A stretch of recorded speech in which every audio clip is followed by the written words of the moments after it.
1 बज गया लेकिन पार्टी भी बाकी है भाई। ओ भाई आतिश, जल्दी अंदर चल, ये पब भी बंद हो गया ना तो कुछ नहीं मिलेगा। आजा आजा। अरे भाई कौन हूँ मैं? दिग्विजय पाटिल का बेटा, ठीक है। ये टाइमिंग वाइमिंग ना औरों के लिए होती है। अरे हम आतिश पाटिल है, राजा आदमी है, अपनी टाइमिंग अपने हिसाब से सेट करो। राइट? करेक्ट। अब चले। करेक्ट, चले। बिल्कुल, आओ।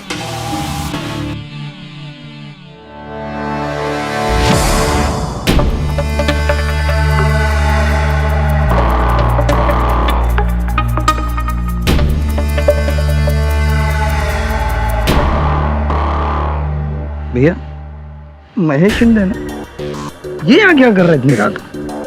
अरे आया होगा खाने पीने नाचने गाने हैं, हमको क्या। भैया इसको देखते ही ना मेरा खून उबल जाता। पता है सही मौका, इसको साइड में ले जाकर ठोक दे। अरे छोटे, राजनीति में मामले इससे नहीं इससे सुलझाया जाए, हैं? चल हम अपना एंजॉय करते हैं, चलो है ना? चलो।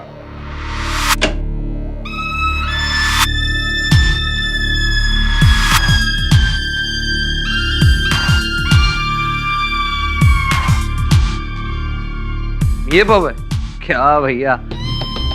ऐसे पब में लेके जाऊंगा, ऐसा करूंगा वैसा करूंगा। इसको पब बोलते हैं?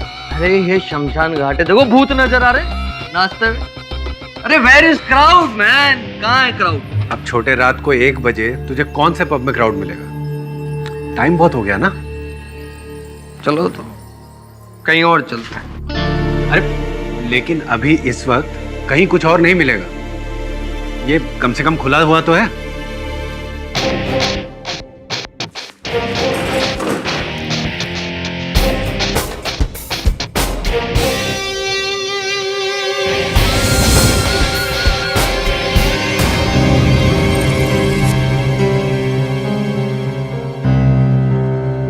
Would you like to have, sir? क्या खाएंगे? खाएंगे? अभी तो पिएंगे यार। जाके बाहर का मेन्यू लेके 2 whisky large on the rocks. Extremely sorry sir, bar counter बंद हो चुका है, अभी हम आपको शराब नहीं दे सकते। आतिश, अरे मैं जानता हूँ इनकी फितरत। देखो ले, 2 whisky large. Extremely sorry sir, bar का फाइनल अकाउंट हो चुका है, बार एकदम पूरी तरीके से क्लोज हो चुका है। लेना। प्लीज आप डिनर ऑर्डर कर दीजिए, वो भी लास्ट एंड फाइनल।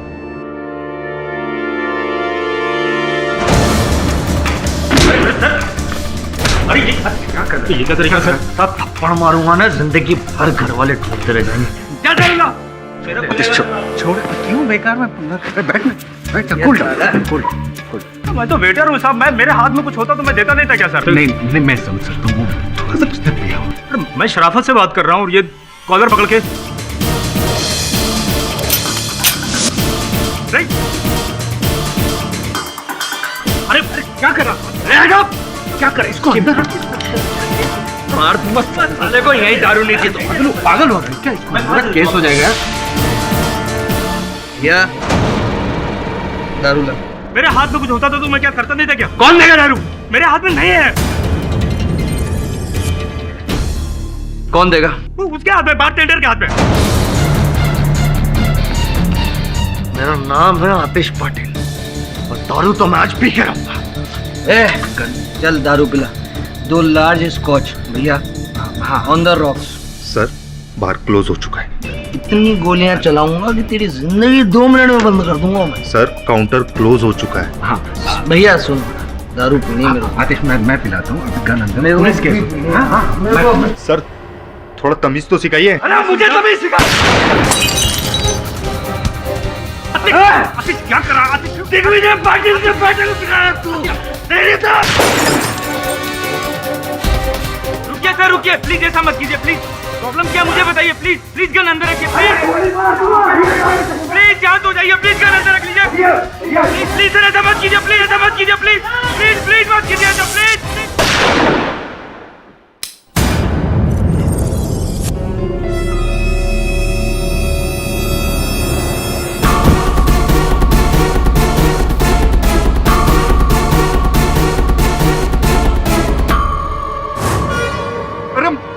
मार दिया रे! खून खून!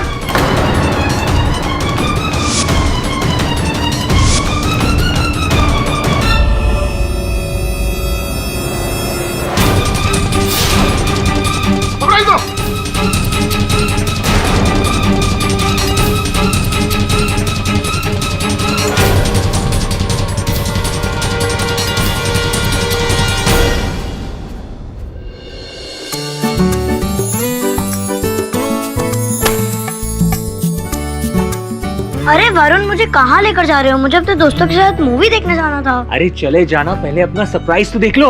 सरप्राइज? Yes, surprise. आजा आजा मेरे दोस्त।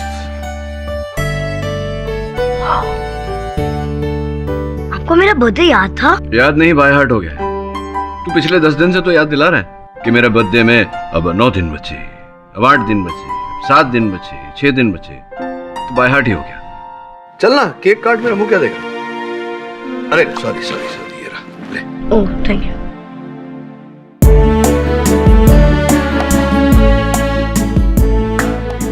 हाँ आ गया।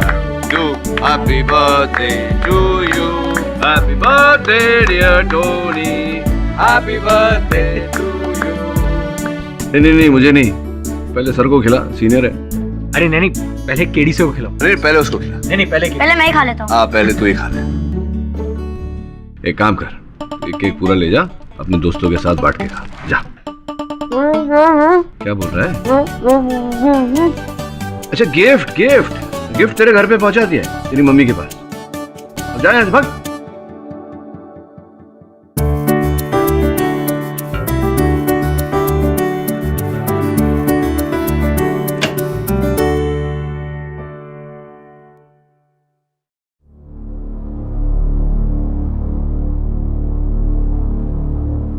तेरा जन्मदिन। नमस्कार। अरे पाटिल साहब, आइए आइए आइए, बैठिए। आपके बेटे के बारे में सुना? केडी, तुम तो जानते हो कि मेरा एक ही बेटा है, उसके लिए मैं कुछ भी कर सकता हूँ, कितना पैसा चाहे उतना बहा सकता हूँ। मेरे बेटे को बचा लो। आपकी दुविधा मैं समझता हूँ पाटिल साहब, किंतु आपके सुपुत्र अगर दौलत के बलबूते पर रिहा हो पाते तो हो जाता, आपको यहाँ नहीं आना पड़ता। केडी साहब, माना कि आप बहुत बड़े वकील हैं, लेकिन आपको कोई हक नहीं बनता कि आप पाटिल साहब से इस तरह से बात करें। ये हैं आपके पीए साहब, मैं गलत बात नहीं कर रहा हूँ, ये कह रहा हूँ, ये समझाने का प्रयास कर रहा हूँ कि अगर दिग्विजय पाटिल साहब जैसे वरिष्ठ नेता मेरे पास आए तो सब उपाय जान चुके होंगे ना, क्यों? देखिए, इस केस को बिगाड़ा मीडिया ने है। आतिश बाबा ने कुछ नहीं किया, निर्दोष है वो। जहां तक का मैंने सुना है और जहां तक मेरा ज्ञान है, आतिश बाबा ने कई लोगों के सामने ये किया है, तो चश्मदीद गवाह है इस बात के। पाटिल साहब, क्षमा कीजिए, लेकिन ऐसा केस नहीं ले सकता मैं। आतिश का कहना है कि उसने गोलियां चलाई, लेकिन बारटेंडर कार्तिक पे, मैनेजर शेट्टी पे नहीं। पाटिल साहब, यहाँ विवाद ये नहीं है कि गोली किस पर चलाई गई और गोली किसे जाकर लगी। सत्य ये है कि जिस गोली से मैनेजर की हत्या हुई वो आपकी बेटी ने चलाई थी। केडी साहब, ये तो आप वही बोल रहे हैं जो पूरी दुनिया बोल रही है, फिर आपके पास आने का फायदा क्या है? चलिए पाटिल साहब, शहर में और भी बहुत बड़े वकील हैं। शांत हो जाइए जोशी, मैं बात कर रहा हूं ना। केडी, इसकी बात का बुरा मत मानिए। नहीं, क्या है, आतिश के ना छूटने के डर से सभी लोग चिड़चिड़े हो गए। पाटिल साहब, मैं समझता हूँ आपका इकलौता सुपुत्र है, किंतु मेरे आदर्श मुझे ये अनुमति नहीं देते कि मैं अपराधी के पक्ष से कोई मुकदमा लड़ूं। मैं तुम्हें उसके पक्ष में खड़े रहने के लिए नहीं कह रहा हूं। उसको सजा मिलनी चाहिए, जरूर मिलनी चाहिए, लेकिन उस जुर्म के लिए जो उसने किया है, ना कि उस जुर्म के लिए जो उसने किया ही नहीं। उसको फंसाया जा रहा है। आपके बेटे को फंसाकर किसका लाभ हो सकता है? केडी, राजनीति में दुश्मन तो होती ही है। अगला चुनाव आतिश लड़ने वाला था और उसको मैं जिता भी देता। पार्टी रूलिंग पार्टी बनती, उसको मैं मिनिस्टर बनाता। मुझे लगता है इसमें किसी की सोची समझी साजिश है। पाटिल साहब, दुर्भाग्यवश इन बातों से ये प्रमाणित नहीं होता कि आतिश अपराधी नहीं है। क्षमा चाहता हूं, लेकिन ये केस में नहीं ले सकता।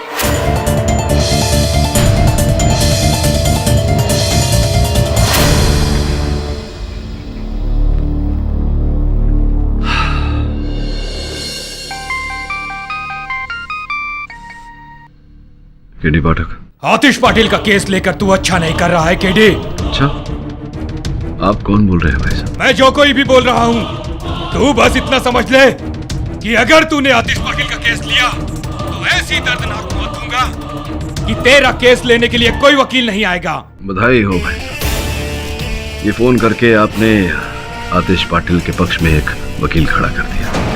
वैसे देखिए, हेलो हेलो, कमाल का पूरी बात भी नहीं सुनते। दिग्विजय जी, केडी पाटिल जी जी, मैं लड़ूंगा आतिश का केस जी। Thank you. Your honour, 1 April 2013 रात के करीब 1 बजे होंगे। सेंट्रल मिनिस्टर श्री दिग्विजय पाटिल के सुपुत्र, नहीं सुपुत्र कहना ठीक नहीं रहे, बेटे श्री आतिश पाटिल अपने चचेरे भाई गौरांग के साथ नशे की हालत में धुत ड्राइव पर। शराब खत्म हो गई तो और शराब पीने के इरादे से वो डैफोडिल्स पब में दाखिल हुए। देर रात हो गई थी, इसलिए जो पब का बारटेंडर था कार्तिक, उसने आतिश जी को शराब देने से मना कर। तो इनको गुस्सा आया, कहा सुनी हुई, और इनका गुस्सा इस कदर बढ़ गया कि उन्होंने अपनी बंदूक निकाली और अंधाधुंध गोलियां चला दी कार्तिक पर।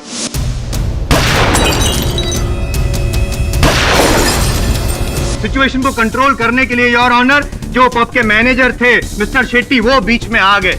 इसलिए जो गोली कार्तिक को लगने वाली थी वो मिस्टर शेट्टी को लग गई और बेचारे वहीं पर मर गए।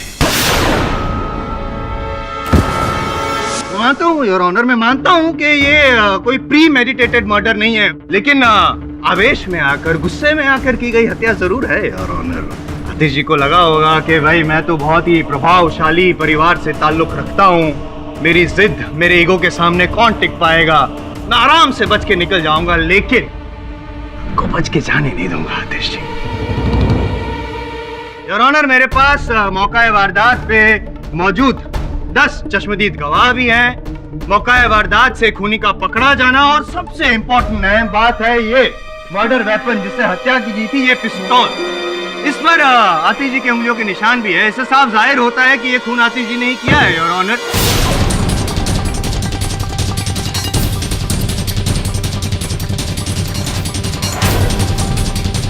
केडी, ये तो मेरे बेटे पे खुल्लम खुल्ला इल्जाम लगा रहा है। बैठ जाइए आप। पाटिल साहब, याद दिलाता हूँ आपको कि आपकी पार्लियामेंट नहीं है कि मन चाहा तब कुर्सी से खड़े हो गए और जो जी में आया बोल दिया। आप मेरे बेटे पे झूठा इल्जाम लगा रहे हैं। इल्जाम झूठा या सच ये तय करने का काम जज साहब का है, आपका नहीं पाटिल साहब। मिस्टर दिग्विजय पाटिल, आप शांत हो जाइए, आपको बोलने का मौका दिया जाएगा।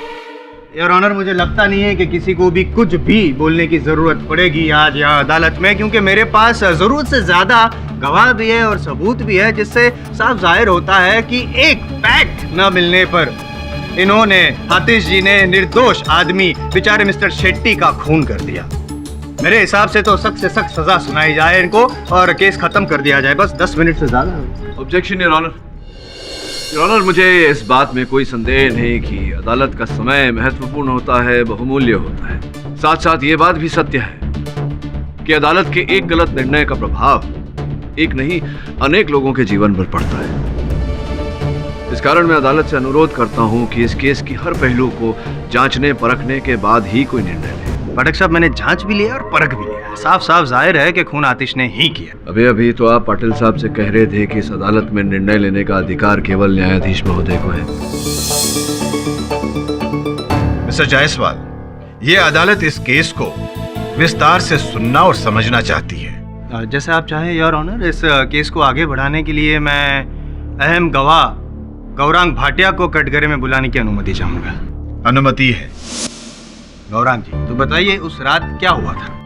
जी, उस रात डैफोडिल पब में ड्रिंक्स का टाइम खत्म होने के बाद जब ड्रिंक सर्व करने को कहा आतिश ने, तो वेटर ने मना कर दिया था, तो आतिश को गुस्सा आ गया था। गुस्सा आ गया था, तो इसका मतलब कि आतिश ने आपके सामने ही गोलियां चलाई थी? नहीं, देखिए, उनकी गोली मैनेजर को नहीं लगी थी। नहीं, मेरे सवाल का जवाब दीजिए। जो पूछा जाए, गोली चलाई थी आपके सामने या नहीं चलाई? सर बहुत अफरा तफरी थी और एक गोली दीवार की तरफ। कामरान जी मेरे सवाल का जवाब दीजिए, आपके सामने गोली चलाई थी आतिश ने कि नहीं? चलाई थी।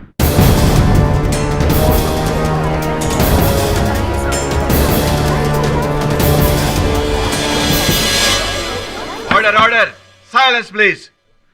लेकिन सर आतिश वैसा इंसान नहीं है, वो किसी का मर्डर नहीं कर सकता। नहीं, आपका मानना है कि आतिश बहुत ही सीधा साधा भोला शरीफ इंसान है। नहीं अफसोस, लेकिन आपकी गलतफहमी में यूं दूर कर दूंगा, लेकिन पहले अपने सीनियर पाठक साहब, आप कुछ पूछना चाहेंगे? योर ऑनर, इस समय कोई प्रश्न नहीं है।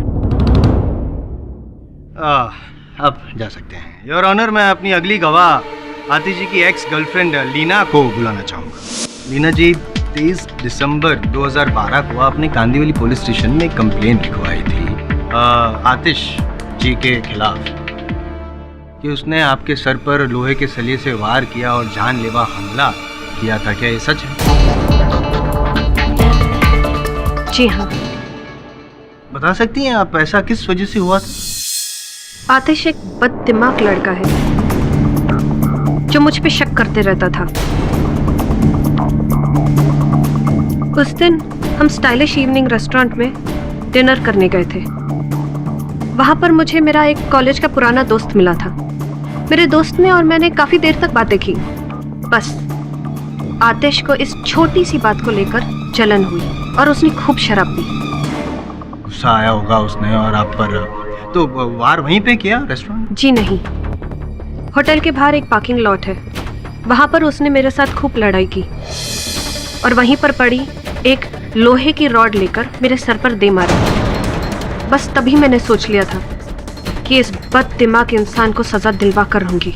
मैं आपकी मदद करूंगा जरूर। योर ऑनर, आतिश जी शराब पीने के बाद अपने आपे में नहीं रहते, वो जल्लाद बन जाते हैं। और सोचिए ना, गुस्से में आकर जो इंसान अपनी प्रेमिका को, जिससे वो शादी करने वाला था, उस पर जानलेवा हमला कर सकता है, तो एक मैनेजर जिसको वो जानता भी नहीं था, उसको मारना कौन सी बड़ी बात है? आप कुछ ऑब्जेक्शन लेना चाहेंगे?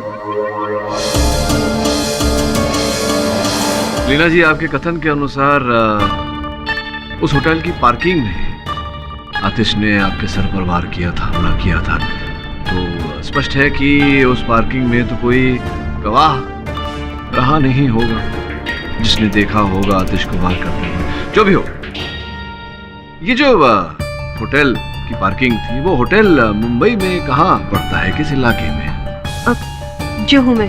किंतु आपने इस घटना की जो रिपोर्ट लिखवाई थी, सूची की थी, वो कांदीवली पुलिस थाने में की थी। हाँ, क्योंकि मैं एक ही थाना जानती हूँ, क्योंकि मैं कांदीवली में रहती हूँ, इसलिए वहीं जाकर कंप्लेन की। आपके सर पर इतनी गहरी चोट लगी थी, लहू बह रहा था, आपने ये नहीं सोचा कि सर्वप्रथम किसी अस्पताल में जाना चाहिए और या किसी से निकट के पुलिस थाने का पता पूछ लेना चाहिए, ये नहीं सोचा? जी, मुझे इतनी गहरी चोट लगी थी कि मेरे दिमाग ने काम करना बंद कर दिया था। मैं बताऊं न्यायाधीश महोदय को कि आपका दिमाग काम क्यों नहीं कर रहा था, आप बताएंगे? जी बताइए। वास्तविकता में उस दिन आतिश ने आपसे कहा था कि आप दोनों के बीच जो संबंध है उसको लेकर वो इतना गंभीर नहीं है और वो आपको छोड़ना चाहते हैं, बीच में मत बोलिए। जिसके बाद आपने खूब सारी शराब पी ली और अपनी गाड़ी लेकर अपने घर की ओर आप निकल गई। बीच में कहीं कांदीवली के आसपास ही आपकी गाड़ी की दुर्घटना हो गई, जिसके कारण आपके सर पर वो चोट आई और आपने इस अवसर का लाभ उठाया। कांदीवली पुलिस थाने में आपने आतिश के विरुद्ध रिपोर्ट लिखाई। सत्य है ये बात या नहीं?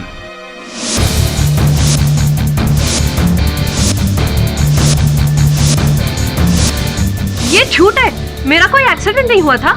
आपकी गाड़ी का एक्सीडेंट अगर हुआ ही नहीं तो कृपया बताइए कि जज साहब की मेज पर उस गैराज का बिल कैसे आया जहां आपकी गाड़ी की मरम्मत हुई थी, और अगर एक्सीडेंट ही नहीं हुआ तो गाड़ी की मरम्मत करने की क्या आवश्यकता थी? जिस रात को यह घटना घटी उस समय आप डैफोडिल्स पब में उपस्थित थी।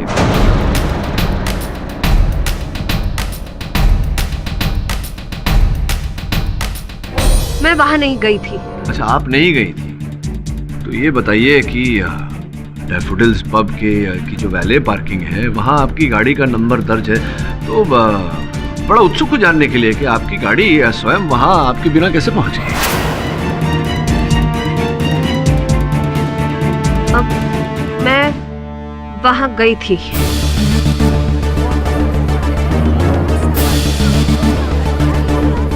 आप वहां गई थी।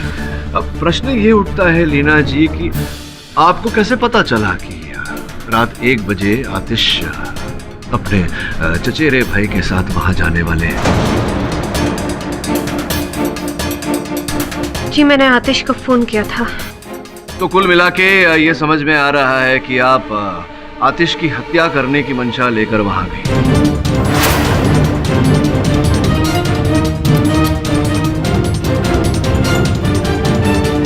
आप बिना वजह बेतुका इल्जाम मुझ पे लगा रहे। मैंने आपसे कहा ना, मैं अपनी अंगूठी वापस लेने गई थी।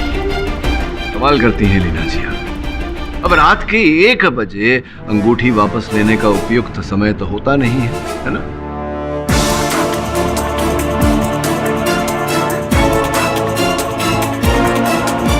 मेरी सगाई होने वाली है और मैं नहीं चाहती थी कि आतिश के पास कोई भी निशानी रहे ताकि कल को वो मुझे ब्लैकमेल कर सके। आतिश वैसे भी मुझसे ना मिलने के 100 बहाने ढूंढता रहता है। उस दिन मैंने ठान लिया था कि इससे मैं अपनी अंगूठी वापस लेकर रहूंगी। मान लेते हैं कि आप अपनी अंगूठी लेने वहां पहुंची थी, लेकिन जब आप अंदर गई आपने चलित घटनाओं को देखा कि नशे में धुत आतिश गोलियां चला रहा है लोगों पर, तब आपने ये षड्यंत्र रचा। मैंने कोई षड्यंत्र नहीं रचा। आपने षड्यंत्र रचा। आपने देखा कि ये अवसर अच्छा है आतिश को हत्या के आरोप में फंसाने का। आपने इसके हाथों से वो पिस्तौल छीनी और मैनेजर पर गोली चलाकर उसकी हत्या कर दी। ये झूठ है, झूठ है। मैं वहां पर गई जरूर थी, लेकिन मेरी जिंदगी की पनौती। ये कौन तुझे आज बार बार फोन कर रहा है? अरे भाई लीना फोन कर रही है। 1 मिनट फोन उठा लेता हूँ ना, बार बार फोन करके ना सारा मजा चौपट कर उठा ले, कर ले बात। मैं यही हूँ, वेट कर रहा हूँ। करूँ? हाँ। हेलो। अरे जब तुम्हें एक शरीफ लड़का सुबह से तुम्हारे फोन को डिस्कनेक्ट किए जा रहा है, तब भी तुम उसे बार बार फोन करके इतना तंग क्यों कर रही हो यार? मेरी जिंदगी बर्बाद करके तुम मुझसे कह रहे हो कि मैं तुम्हें तंग कर रही हूँ? ये ना वापस से तुम्हारा इमोशनल ड्रामा है ना, स्टार्ट मत कर देना कि मुझे छोड़ दिया, मुझे धोखा दे दिया एंड ऑल दैट। सीधा सीधा बताओ काम क्या और फोन रखो। मुझे तुमसे अब भी मिलना है, अभी। अच्छा मिलना है? क्या बात है। ये तो मुझे जरूर मालूम था कि तुम एक ना एक दिन मेरी बाहों में जरूर आओ। बताओ ना स्वीटहार्ट, कब आ रही हो? कौन से होटल में रूम बुक कराऊं तुम्हारे लिए? शट अप आतिश, शट अप। मुझे मेरी अंगूठी वापस चाहिए। अंगूठी? हाँ तो मिल जाएगी, कल ले लेना। कल नहीं, अभी। दिन के वक्त फोन करो तो तुम बिजी रहते हो, रात को तुम फोन नहीं उठाते हो। मुझे मेरी अंगूठी वापस चाहिए अभी। बताओ तुम कहाँ हो? देखो मेरी बात को कान खोल के सुनो, मैं बहुत बिजी हूँ, अभी नहीं मिल सकता। कह दिया तो कह दी। आतिश बताओ तुम कहाँ हो, मैं अब भी आ रही हूँ। अरे बोला ना बिजी हूँ। Sir welcome to Daffodils. ठीक है, फोन काट दिया। हेलो हेलो, हो गई बात हो। हाँ? चले फिर, चलो आजा। Daffodils pub. मैं सिर्फ आतिश से अपनी अंगूठी वापस लेने गई थी। मैंने आतिश को नहीं फंसाया, मैंने किसी को खून नहीं किया। ये जो बातें आप मना कर रही हैं ऐसा ही किया है आपने लीना जी। सॉरी पाठक साहब, डिस्टर्ब कर रहा हूँ आपको। क्या है ना कि जिस दावे से आप कह रहे हैं कि लीना जी ने ही ऐसा किया होगा, तो आई एम श्योर आपके पास कोई सबूत तो होगा ही। अगर है तो प्लीज पेश कीजिए ना, या फिर यूं ही दबाव डाल रहे हैं आप? योर ऑनर, घटनास्थल पर लीना जी के अतिरिक्त कोई और ऐसा व्यक्ति नहीं था जिसके मन में आतिश के लिए निजी बैर रहा। योर ऑनर, अगर ये इत्तेफाक है भी तो ये एक इत्तेफाक काफी नहीं है लीना जी पर इल्जाम लगाने के लिए। और दूसरी बात ये कि किसी भी इंसान ने लीना जी को तो क्या किसी भी लड़की को क्लब के अंदर जाते हुए नहीं देखा। मिस्टर पाठक, अगर लीना जी के खिलाफ आपके पास कोई ठोस सबूत है तो पेश कीजिए। जी नहीं योर ऑनर, इस समय तो नहीं, लेकिन बहुत जल्दी ढूंढ निकालूंगा। तो जब ढूंढ निकालेंगे तब इल्जाम लगाइएगा। चाहिए बैठिए। योर ऑनर, इस केस के एक और अहम गवाह डैफोडिल्स पब के वेटर अतुल को मैं यहाँ बुलाना चाहूंगा। अतुल, सामने कटघरे में जो शख्स खड़ा है, क्या तुम उसे पहचानते हो? जी, 1 अप्रैल की रात को इसने हमारे होटल में गोलियां चलाई थी अंधाधुंध, जिससे हमारे मैनेजर साहब की डेथ हो गई, मर गए वो। गोलीबारी की और मिस्टर शेट्टी मर गए। जी। इस रिवॉल्वर को क्या तुमने देखा है?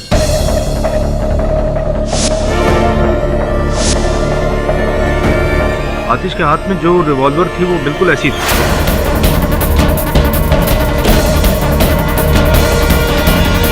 योर ऑनर, मैं पहले भी कह चुका हूं कि इसी रिवॉल्वर पर आतिश जी की उंगलियों के निशान पाए गए हैं और फॉरेंसिक का कहना है कि जिस गोली से मिस्टर शेट्टी की मौत हुई वो गोली इसी रिवॉल्वर से चलाई गई थी और ये रिवॉल्वर आतिश जी के हाथ में थी। ये बात अभी अभी अतुल जी, जो मेरे अहम गवाह है, उन्होंने भी यही कहा है। इससे साफ साबित होता है कि आतिश जी ने ही खून किया है। पाठक साहब, आप ऑब्जेक्शन लेना चाहेंगे? ऑब्जेक्शन तो नहीं, चंद प्रश्न पूछना चाहूंगा आपको आपत्ति? Please please please please. ये जो अपने कथन में आपने कहा कि उस रात जो घटना घटी आपने देखा, चश्मदीद गवाह हैं आप, तो घटनाक्रम का वर्णन करेंगे, जरा बताएंगे कैसे हुआ, कब हुआ?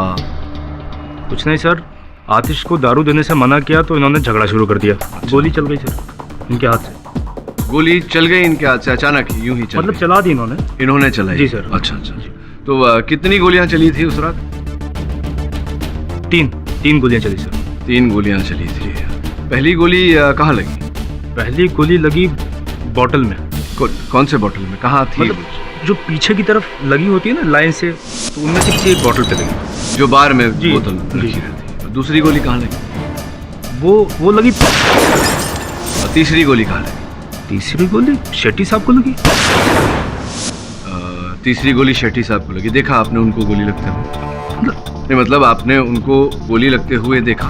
3 गोलियां चली, एक बॉटल में लगी, एक दीवार में लगी, तो तीसरी जाहिर सी बात है शेट्टी साहब को लगी सर। ये अनुमान है आपका कि तीसरी गोली? अनुमान है क्योंकि देखा नहीं आपने। एक मिनट। अब क्यों आप उल्टे पुल्टे सवाल पूछ के क्यों गुमराह कर रहे हैं, इसको कंफ्यूज क्यों कर रहे हैं आप? साबित क्या करना चाहते हैं? मैं कुछ समझा नहीं। समझा तो ये क्या कर रहे हैं? ये योर ऑनर, ये दूसरे प्रोसिक्यूटर को मार रहे हैं। मतलब नहीं, ये गलत बात। मैं आपको मार नहीं नहीं, रहा हूं। मार मैं समझा रहा हूँ। क्या ऐसे समझाता है कोई? मैं समझा रहा हूँ। देखिए, ध्यान दीजिए। इसे मैं यहाँ रख। योर ऑनर, कृपया बत्ती बुझाने का आदेश दीजिए। अदालत में थोड़ी देर के लिए लाइट्स ऑफ की जाए। अदालत की बत्तियां जला दी जाए। तो बताइए जायसवाल साहब, वो जो छड़ी, वो डंडा कहाँ था, कहाँ है? तो क्या यहाँ पे तो है? हाँ, लेकिन वहाँ नहीं है। वो अभी जज साहब की मेज पर है। जज साहब, डंडा आप?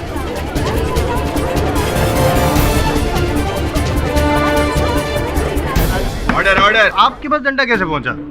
हाँ, समझ गया मैं। पाठक साहब, मैं इतना ना समझ नहीं हूँ, मुझे पता है ये सब आप ही ने किया है। अंधेरे का फायदा उठा के ये डंडा यहाँ से वहाँ वो जज साहब की मेज पे रख दिया आपने। मन की बात कह दी। अंधेरे का फायदा उठाकर मैंने डंडा यहाँ से वहाँ कर दिया। ठीक उसी प्रकार से जिस प्रकार से 1 अप्रैल को हत्यारे ने अंधेरे का फायदा उठाकर गोली चलाई थी। क्या? नहीं, मतलब क्या साबित क्या करना चाहते हैं? ये साबित करना चाहता हूँ जायसवाल साहब, योर ऑनर, की जायसवाल साहब इस केस की शुरुआत से कह रहे हैं कि इस केस में 10 चश्मदीद गवाह हैं। वास्तव में एक भी चश्मदीद गवाह नहीं है योर ऑनर। चश्मदीद गवाह वो होता है जो हत्या होते हुए देखता है। इस केस में अंधेरे के कारण किसी ने हत्या होते हुए नहीं देखा।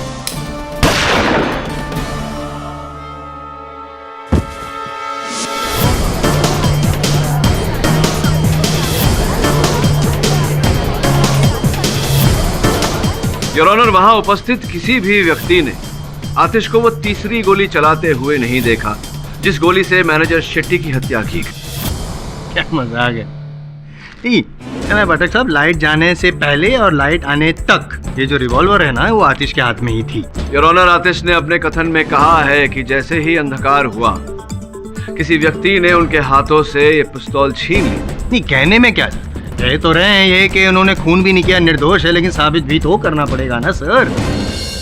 योर ऑनर, लाइट जाने से पहले 2 गोलियां चला चुके थे आतिश जी, उसकी वजह से लोग दूर हो चुके थे। लाइट जाने के बाद अंधेरे में, जैसे कि आपका ये कहना है कि कुछ दिखता नहीं है, जैसे कि आपने डंडा यहाँ से वहाँ कर दिया, मुझे दिखा नहीं, ठीक वैसे ही अगर आपके कहने के मुताबिक खूनी ने फायदा उठाया होगा तो योर ऑनर जब ये लड़खड़ा रहे थे तो पता नहीं था एग्जैक्टली कौन सी सिचुएशन पे थे, कौन सी पोजीशन पे थे, तो खूनी कहाँ से आतिश को देख पाया, कहाँ से वो आया, उसके हाथ में से रिवॉल्वर छीनी, और वो मैनेजर जब बीच में आया था वो सिचुएशन को कंट्रोल करने के लिए, ये तो फिर वो अंधेरे में उसके हाथ में वापस मतलब ये कहना है या सुनेंगे भी? सुनूंगा भी। प्रश्न का उत्तर दीजिए। दूंगा। फोरेंसिक्स के अनुसार जो पहली 2 गोलियां आतिश ने चलाई वो 12 फीट की दूरी से चली थी, अर्थात आतिश 12 फीट दूर खड़ा था। किंतु आखिरी गोली, अंतिम तीसरी गोली जिससे मैनेजर शेट्टी की हत्या हुई, वो पॉइंट ब्लैंक रेंज से चलाई गई थी, अर्थात बिल्कुल निकट से, समीप से। अब प्रश्न ये है कि 12 फीट दूर खड़ा हुआ व्यक्ति पॉइंट ब्लैंक रेंज से गोली कैसे चला सकता है? योर ऑनर, 12 फीट की दूरी से गोली चलाई गई हो या पॉइंट ब्लैंक रेंज से, लेकिन हकीकत तो यही है कि इसी रिवॉल्वर पे आतिश जी की उंगलियों के निशान है, और फॉरेंसिक का ही कहना है पाठक साहब कि इसी रिवॉल्वर से मिस्टर शेट्टी की हत्या हुई है। ये भी तो हो सकता है कि इन्होंने जब 12 फीट की दूरी पे थे वो नजदीक गए, पॉइंट ब्लैंक रेंज पे गए, गोली चलाई और वापस पीछे आ गए 12 फीट की दूरी पर। ऐसा हो सकता है? जायसवाल साहब, आपसे प्रश्न पूछना चाहूंगा। आप वाकई इतने नासमझ हैं या नासमझ होने का ढोंग करते हैं? क्योंकि इतना नासमझ तो कोई नहीं हो सकता। देखिए, जो हो सकता था और जो हुआ, दोनों बातों में अंतर है। अब जो हो सकता था उसको भूल जाइए, और जो हुआ उस पर ध्यान दीजिए। हुआ ये कि मैनेजर शेट्टी की हत्या इन्होंने की है, अतुल जी।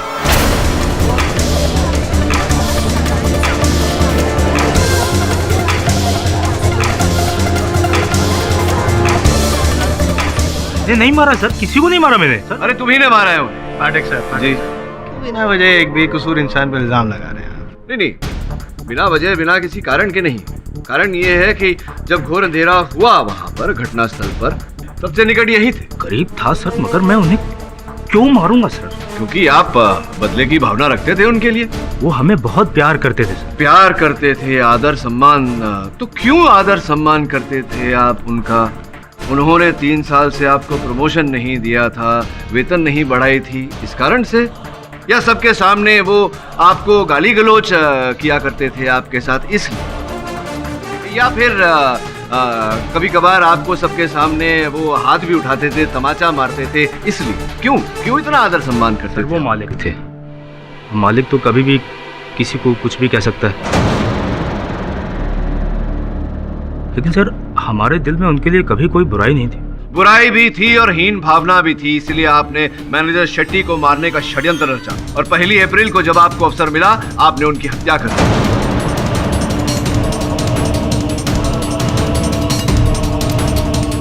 इतना ही नहीं, आप शहर छोड़कर गांव भागने वाले थे। कोर्ट का समन्स आया तो ये रुक गए जताने के लिए कि हत्या आपने नहीं की। सर मैं कुछ पर्सनल काम से जा रहा था सर। आप काम से नहीं जाने वाले थे, आप मैनेजर शेट्टी की हत्या करके जाने वाले थे, ऐसा? हाँ, ऐसा सुना है मैंने।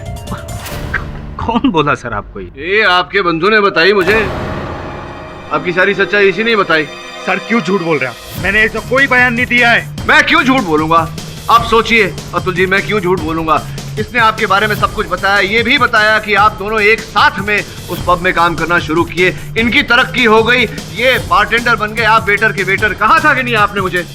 सर ये क्या सच्चाई बताएगा मेरी? बताई है इसने। ये क्या बताएगा सर मेरे बारे में सच्चाई? क्यों? ये अपनी बीवी का इस्तेमाल करता है अपनी तरक्की के लिए, ये मेरी क्या सच्चाई बताएगा? औकात पर है, समझा? औकात पर है चमचा।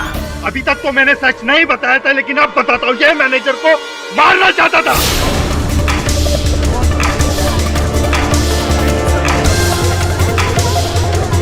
मैं मारना चाहता था कि तू मारना चाहता था? क्यों?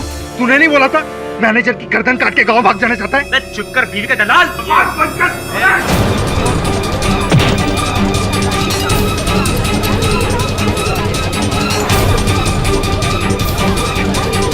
चुप कर बीवी का दलाल।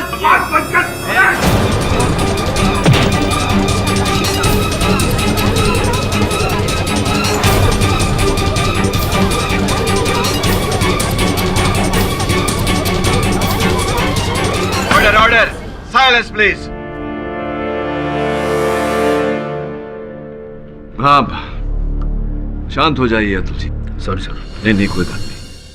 ये बताइए कि ये जो झड़प के बीच में आपने कहा था कि कार्तिक ने ही मैनेजर शेट्टी की हत्या की, क्यों लगा आपको ऐसा? लगा क्या सर? इसी ने मारा है उसको। आपकी रिपोर्ट एकदम सही है, गोली एकदम पास से चली है सर। उस दिन मैनेजर के पास यही खड़ा था, और रिवॉल्वर पे इसकी उंगली के निशान ना होने का कारण सिर्फ यही है कि इसने वो हाथ में वो क्या बोलते हैं सर, दस्ताने, ग्लव्स वो पहने थे। वो पहने हुए थे।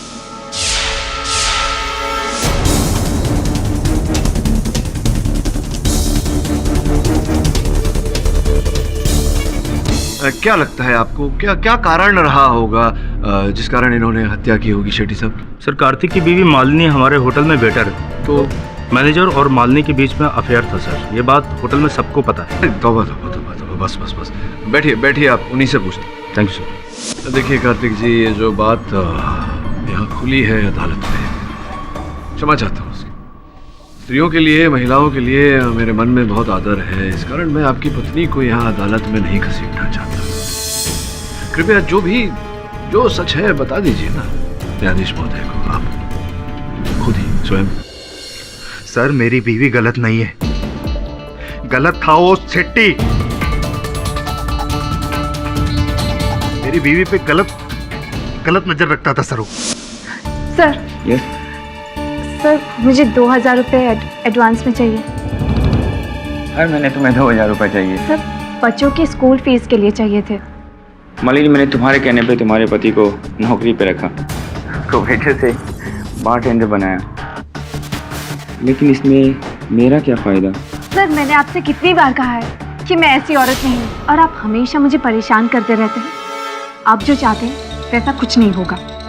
तो तुम तुम्हारा पति दूसरी नौकरी ढूंढ लो।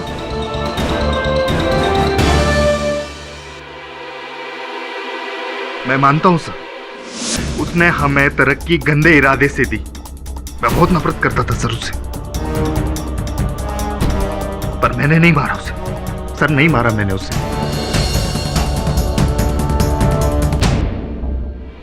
किसने मारा ये तो समय अनुसार पता चली जाएगा कार्तिक जी। आप बैठिए।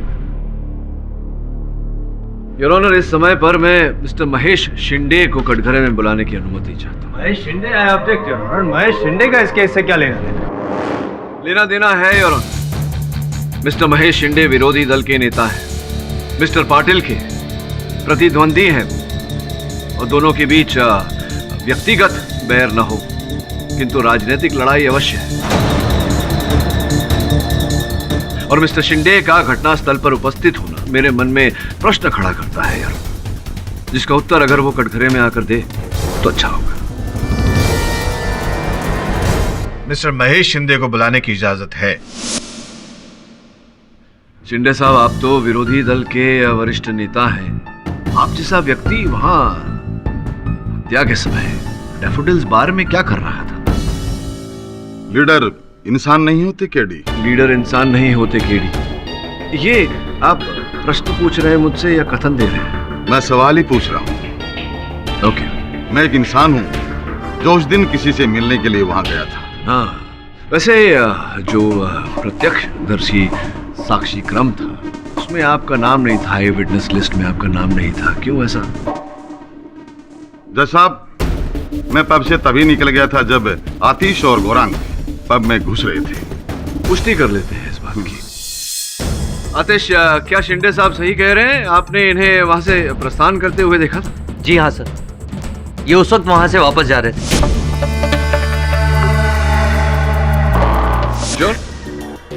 Sure sir. क्षमा चाहता हूँ शिंदे साहब, अगर ऐसा है तो आपसे आगे कुछ पूछने का कोई अर्थ ही नहीं बनता। बिराजी। योर ऑनर, मैं केडीसी को इंपॉर्टेंट डॉक्यूमेंट देना चाहता हूँ। इजाजत है।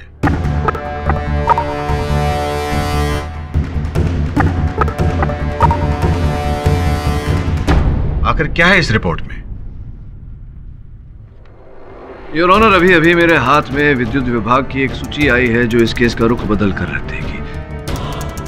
इसके अनुसार 1 अप्रैल को जिस रात हत्या हुई उस इलाके में कोई विद्युत विफलता नहीं थी, कोई पावर फेलियर नहीं हुआ योर ऑनर। इसका सीधा सीधा अर्थ यह निकलता है कि किसी ने जानबूझकर बत्ती गुल की थी।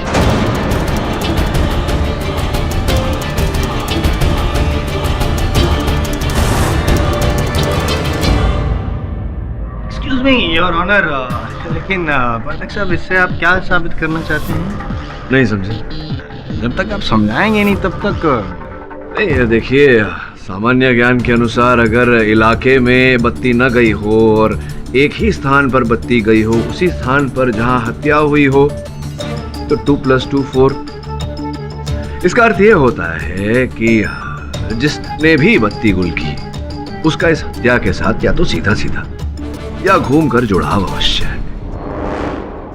योर ऑनर, ये व्यक्ति कौन है और किस प्रकार से इस हत्या के साथ जुड़ा हुआ है, इसकी छानबीन करने के लिए मैं अदालत से समय की मांग करता हूँ। नहीं योर ऑनर, मतलब केस की अगली सुनवाई 25 तारीख को होगी। तब तक के लिए अदालत मुलतवी की जाती है। जब कोई व्यक्ति हर बार निशाना सही जगह पर नहीं लगा सकता तो शराब के नशे में चूर, पूर्ण अंधकार में कोई निशाना सही जगह पर कैसे लगा सकता है? लेकिन सर, आपको निशाना सही लगाना होगा। खबर मिली है कि जायसवाल इस केस को जीतने के लिए जी तोड़ कोशिश कर रहा है। जायसवाल केस जीतने की कोशिश कर रहा है, हमें सत्य तक पहुंचने की कोशिश करनी चाहिए। तो आप बताइए सर, क्या करना? मुझे लगता है कि इस केस का रहस्य डैफोडिल्स पब में कहीं छिपा है। तो एक काम कर, आतिश और दिग्विजय पाटिल के बारे में, उनके अतीत के बारे में हर जानकारी प्राप्त कर। वहीं से कोई ना कोई सुराग मिलेगा। ठीक है सर।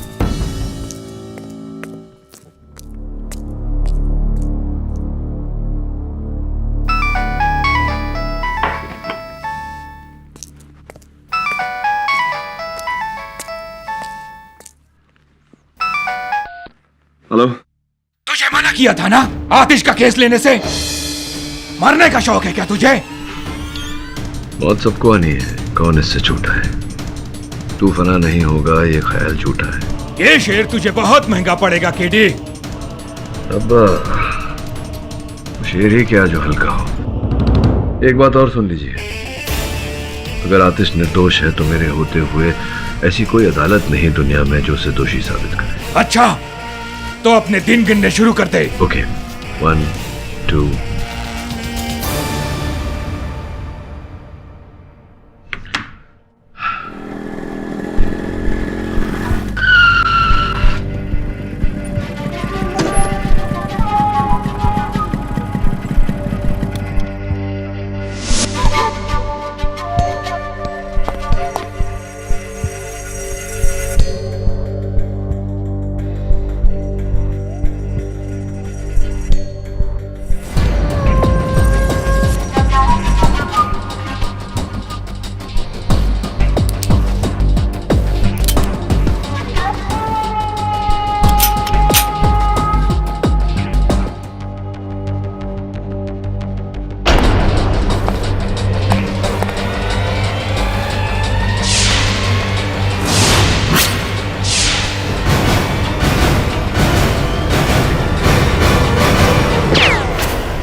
मौत सबको आनी है, कौन इससे छूटा है? तू फना नहीं होगा, ये ख्याल झूठा है।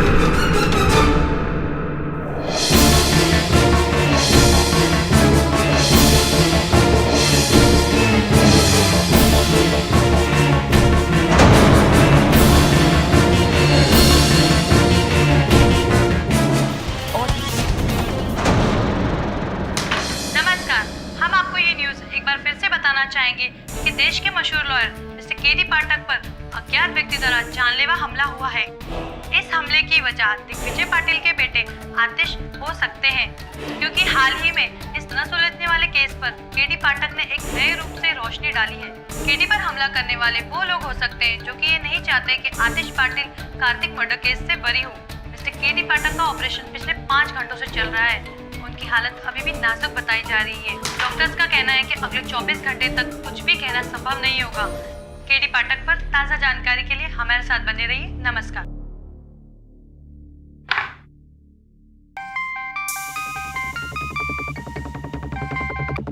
हेलो। अरे एक मामूली सा काम नहीं होता तुझसे? अरे मैंने उसको बराबर गोली मारा सीने पे, भला बच गया। किस्मत अच्छी थी उसकी। अरे कोशिश करने के पैसे दिए थे क्या तुझे?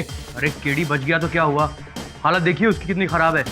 देखो केस का फैसला होने से पहले वो कोर्ट जा नहीं पाएगा। अरे तू जानता नहीं है केडी को, कुछ भी कर सकता है वो। चल एक काम कर, अब कुछ दिनों तक घर से बाहर मत निकल, समझ गया?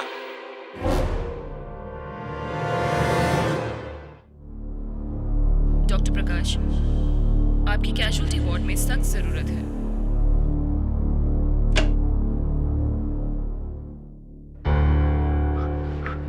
डॉक्टर, केडी को होश आ गया। Thank God. क्या हम केडी सर से मिल सकते हैं? आप लोग मिल सकते हैं।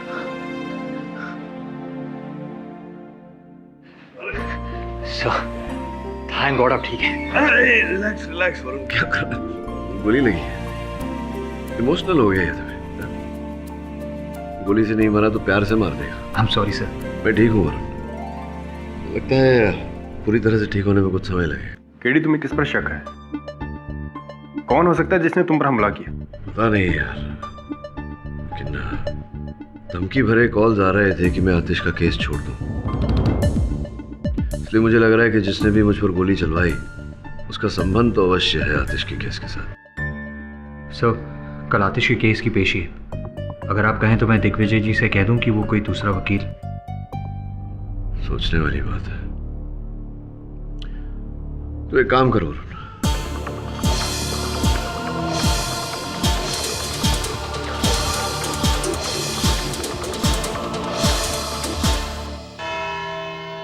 मिस्टर आतिश, जब आप जानते हैं कि मिस्टर केडी अस्पताल में भर्ती हैं, तो आपने अपना केस लड़ने के लिए किसी दूसरे वकील को नियुक्त क्यों नहीं किया? योर ऑनर, क्योंकि मैं नहीं चाहता कि मेरा केस कोई और वकील लड़े, और मुझे इस बात की पूरी उम्मीद भी है कि मिस्टर केडी जल्द से जल्द ठीक हो जाएंगे। उम्मीद के सहारे अदालत में केस नहीं लड़े जा सकते, मशवरा दे रहा हूँ आपको मैं आतिश जी। वैसे आज अदालत में आतिशबाजी जरूर होगी।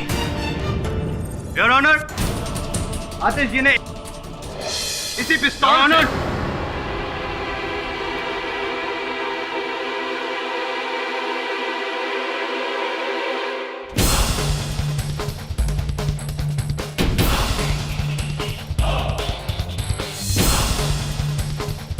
डॉक्टर्स का कहना है कि केडी सर एक हफ्ते बाद ठीक हो जाएंगे, इसीलिए केडी सर ने अपील की है कि इस केस की सुनवाई एक हफ्ते बाद रखी जाए। I object your honour.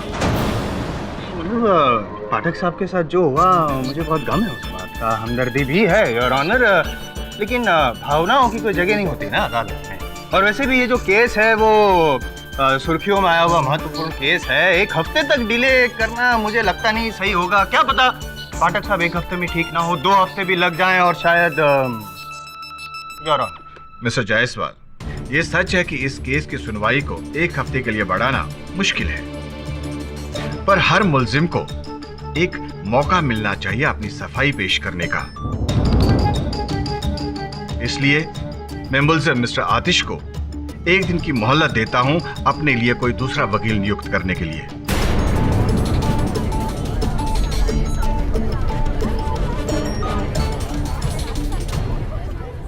इस केस की अगली सुनवाई कल होगी, तब तक के लिए अदालत मुलतवी की जाती है।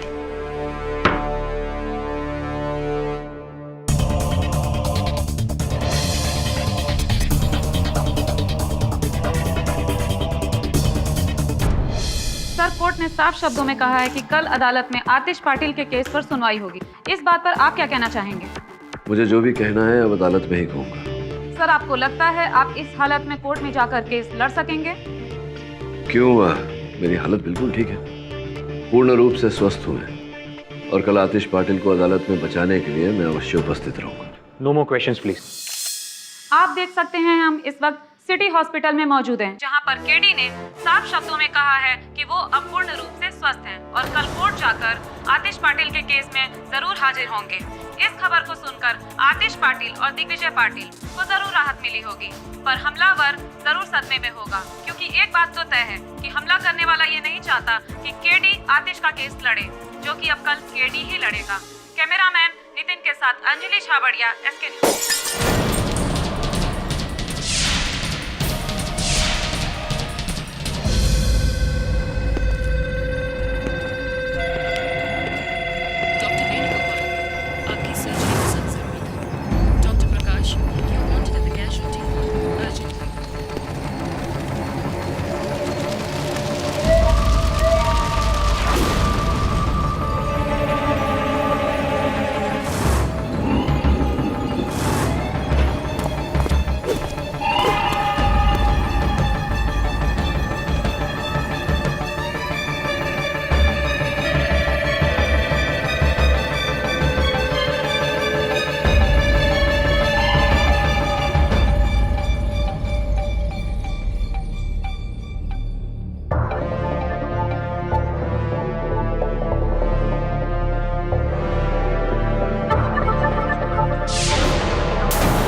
मर गया क्या?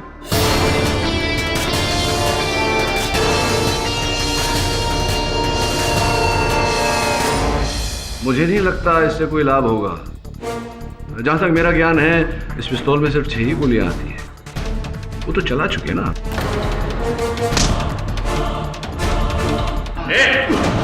बेटा तू गया।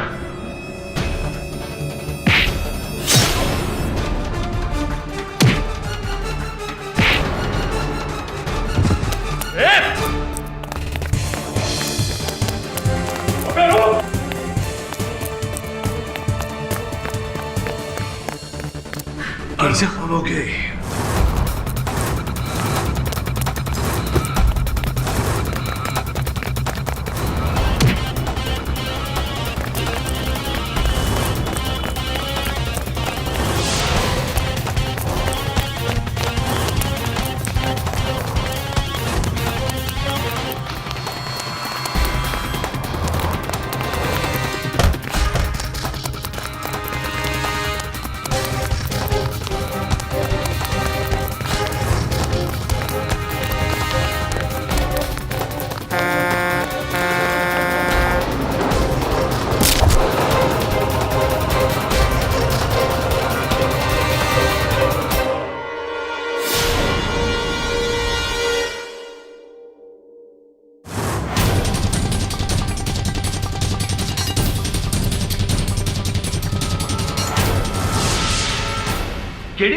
बाहर क्या हो रहा है?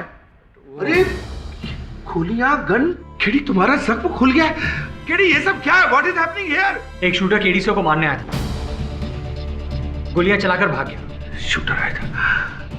अच्छा, इसलिए तुमने प्रेस में झूठा बयान दिया कि तुम अदालत जाकर केस लड़ने वाले हो, ताकि शूटर तुम पर हमला करे और पकड़ा जाए, राइट? नहीं कृष्णकांत, मैंने कोई झूठ नहीं बोला। मैं कल अदालत जाने वाला हूँ। केडी भूल जाओ वो सब।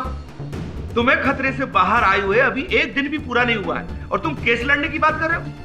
ठीक से 10 मिनट खड़े भी नहीं रह सकते। तुम्हारे शरीर से इतना खून बह चुका है, और फिर मैं सिर्फ डॉक्टर ही नहीं हूं, तुम्हारा दोस्त भी हूं। तुम यहां से कहीं नहीं जाओगे बस। कृष्णकांत, तुम जानते हो ना, मेरा मुवक्किल निर्दोष है, उसे बचाना मेरा कर्तव्य है, मेरा जाना जरूरी है। केडी तुम्हारी जान से बढ़कर कुछ भी नहीं है, और जब तक तुम पूरी तरह ठीक नहीं हो जाते, मैं तुम्हें कहीं नहीं जाने दूंगा। मैं इस कमरे से बाहर 2 गार्ड खड़ी कर रहा हूं, वो पल पल की खबर मुझे देते रहेंगे। तुम कहीं नहीं जा रहे हो बस। Nurse, nurse! Don't believe this. Sorry KD, उसका एक्सीडेंट हो गया और वो ऑन द स्पॉट मर गया।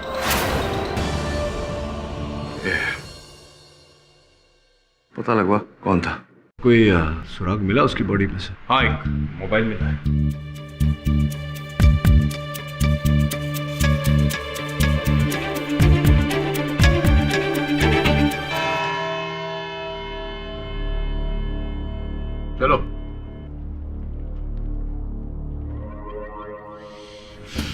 बार घड़ी देखने से समय ही बदलेगा नहीं, बुरा वक्त शुरू हो गया है आपका। क्या हुआ कि दूसरा वकील नियुक्त किया आपने या मैं मदद कर दूं? जायसवाल साहब, शायद आपने आज की न्यूज़ पढ़ी नहीं है। केडी साहब टाइम पे पहुंच जाएंगे, समझे? टाइम तो हो चुका। फाटक साहब कहाँ है? फाटक साहब नहीं आने वाले। ला भाई, केस पेपर दो मुझे। अरे दूसरी एक बात दिग्विजय जी, कल की न्यूज़ आप पढ़ लीजिएगा। आपके बेटे आतिश को फांसी की सजा।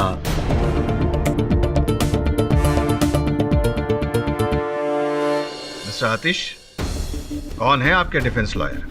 Your honour, I am so sorry, हमने कोई नया वकील नहीं किया। मिस्टर आतिश, कल आपको साफ शब्दों में कहा गया था कि अगर मिस्टर पाठक आपका केस नहीं लड़ रहे हैं तो आप अपने लिए किसी दूसरे वकील का इंतजाम कीजिए। मुझे पूरा भरोसा है सर, कीड़ी आज जरूर आएंगे। Your honour, I am sorry, लेकिन मुझे लगता है आतिश जी ने इस अदालत को एक वेटिंग रूम बना के रखा है। इंतजार करते रहो केडी पाठक का वक्त बर्बाद हो। मैं आग्रहपूर्वक आपसे गुजारिश करूंगा कि हमें और वेट नहीं करना चाहिए केडी पाठक का। अगर कोई दूसरा वकील है तो ठीक है, वरना योर ऑनर प्लीज आप नतीजा सुना दीजिए।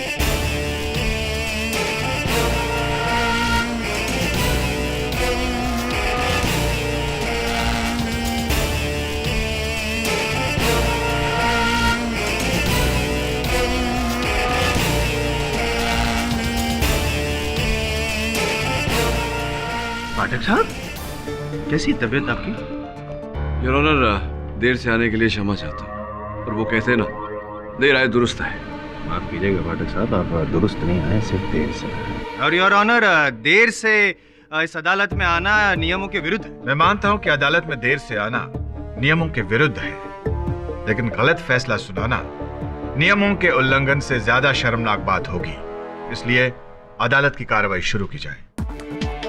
न्यायाधीश महोदय की बात दुरुस्त है। योर ऑनर, मेरे देर से आने का कारण ये है कि मुझ पर गोलियां चलाई। एक्सक्यूज मी योर ऑनर, लेकिन शायद याद दिला दूं मैं पाठक साहब आपको कि यहाँ पे केस चल रहा है आतिश पे खून के इल्जाम का। आप पे किसने गोलियां चलाई वो बाद में मुझ पर गोलियां चली हैं, इसका सीधा साधा संबंध आतिश के केस के साथ है। अगर मैं अदालत में ये साबित कर दूं तो, अगर आप अवसर दें तो साबित करना चाहूंगा। योर ऑनर, एक ऐसा व्यक्ति जिसका मुझ पर चली हुई गोलियां और आतिश पर चल रहे केस, और दोनों बातों से गहरा संबंध है। मिस्टर दिग्विजय पाटिल के पीए मिस्टर अश्विन जोशी। हाँ तो सॉरी अश्विन जोशी साहब, ये कितने वर्ष हो गए आपको दिग्विजय पाटिल साहब के साथ? पिछले 10 साल से। ऐसी। और उससे पहले क्या करते थे? उससे पहले मैं उनके बड़े भाई साहब श्री सूरज पाटिल साहब का पीए था। सूरज पाटिल जी, गौरांग के पिता जी। उनके देहांत के बाद जब मिस्टर दिग्विजय पाटिल हमारे पार्टी प्रेसिडेंट बने तो मैं उनका पीए बन गया। लोगों का कहना है कि आप न केवल पाटिल साहब के सबसे निकट के व्यक्ति हैं, आप उनके सलाहकार भी हैं। जी। समझ में नहीं आ रहा है योर ऑनर कि पाठक साहब जोशी जी का बायोडेटा क्यों पेश कर रहे हैं आप? ये जानने के लिए योर ऑनर कि क्या कारण है कि जोशी साहब नहीं चाहते कि इस केस से आतिश बरी हो।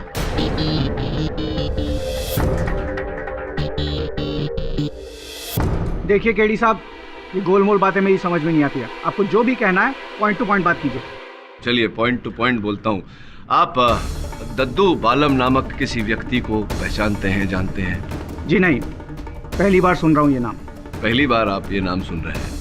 मैं बता दूं आपको कि दद्दू बालम वही व्यक्ति है जिसने मुझ पर जानलेवा हमला किया।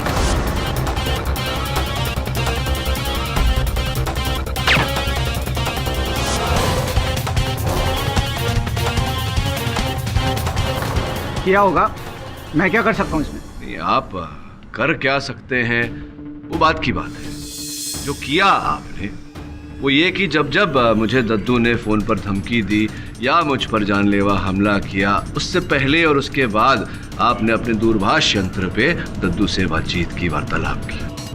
देखिए सरासर झूठ बात है ये, गलत कह रहे हैं आप। झूठ बोल रहा हूँ मैं, झूठ बोल रहा हूँ तो देखते हैं कि आपकी ये जो दूरभाष यंत्र की सूची जो हमने निकलवाई है ये क्या कहती है? ये देखिए, ये मार्क किया हुआ है, ये आप ही का नंबर है ना? और ये देखिए, दद्दू बालम जी का नंबर। अब इससे पहले जोशी साहब कि मैं अदालत में ये प्रमाणित कर दूं कि आप ही ने मुझ पर जानलेवा हमला कराए और आप ही ने मैनेजर शेट्टी की हत्या करके उसके आरोप में आतिश को फंसाया, आप कुछ कहना चाहेंगे? हाँ! चलवाई मैंने तुम पर गोली, मारना चाहता था तुम्हें और अब भी मारना चाहता हूं।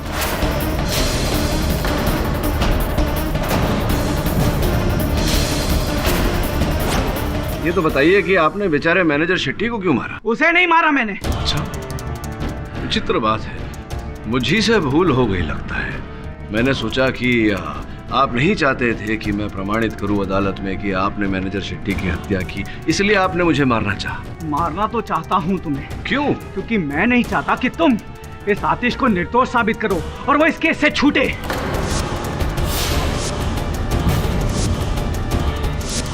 मैं चाहता हूं कि दिग्विजय पाटिल की इज्जत मिट्टी में मिल जाए।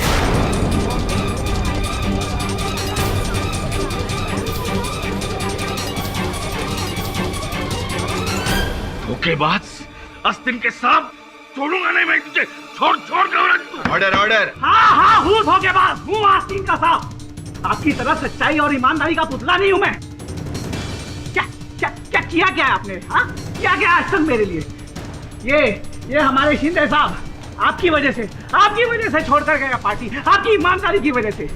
सिर्फ अपनी पार्टी और अपना बेटा यही दिखाई देते हैं आपको, हम में से कोई दिखाई नहीं देता है आपको। जोशी साहब, जोश छोड़िए और शांत हो जाइए। ये बताइए कि ये बैर जो है आपके मन में दिग्विजय पाटिल साहब के लिए, इसका कारण क्या है? क्यों है आपके मन में? दुश्मनी कोई नहीं थी सर, कोई बैर नहीं था।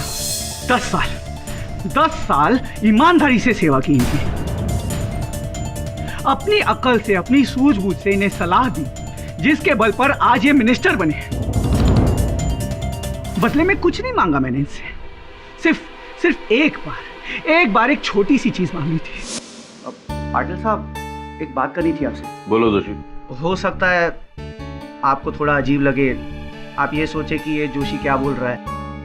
अरे बात करो तो सही, फिर सोचेंगे। पाटिल साहब, मैं अपने क्षेत्र से एमएलए का चुनाव लड़ना चाहता हूँ, तो अगर आप मुझे पार्टी का टिकट दिलवा दे तो। जोशी, मैंने कभी सोचा ही नहीं था कि तुम चुनाव लड़ने में दिलचस्पी रखते हो। अब तरक्की की मंशा तो हर किसी के मन में होती है पाटिल साहब, अगर ये मंशा मेरे मन में भी है तो इसमें बुरा क्या है? बात बुरे की नहीं है, हर इंसान अलग कार्य के लिए बना है। अगर तुम चुनाव जीत भी जाओगे लेकिन क्षेत्र को संभाल नहीं पाओगे। अरे पाटिल साहब, लेकिन एक मौका तो दीजिए मुझे। बात मौके की नहीं है, क्षेत्र की जरूरत की है। और इस वक्त तुम्हारे सावंतवाड़ी क्षेत्र के लिए किसी युवा नेता की जरूरत है, समझे? मैं ये टिकट तुम्हें नहीं दिला पाऊंगा। जिस दिन से दिग्विजय साहब पार्टी में प्रेसिडेंट बनकर आए हैं, उस दिन से लेकर आज तक सिर्फ उनका पीए बनकर रहा हूं मैं। एक पैसे की तरक्की नहीं हुई है मेरी। और अगर आतिश पर यह हत्या का आरोप सिद्ध हो जाता तो आप एमएलए बन जाते। वो सब नहीं जानता मैं। पता है आपको, आप जानते थे कि आपको टिकट कैसे मिलने वाली है, क्योंकि बेचारे आतिश को फंसाकर कोई सीधा फायदा तो था नहीं आपका। किसी के कहने पर आपने मैनेजर शेट्टी की हत्या की है।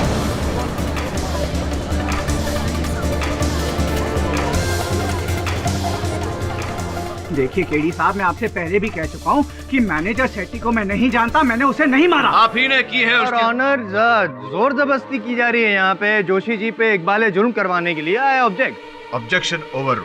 योर ऑनर, मैं कोई जबरदस्ती नहीं कर रहा, कोई दबाव नहीं डाल रहा। जोशी साहब के फोन की इस सूची से ये पता चलता है कि मैनेजर शेट्टी की हत्या के 15 मिनट पहले इन्होंने विरोधी दल के नेता महेश शिंदे साहब को फोन किया था। यह सीधा संकेत है योर ऑनर इस बात का कि मैनेजर शेट्टी की हत्या में जोशी और शिंदे दोनों का हाथ है।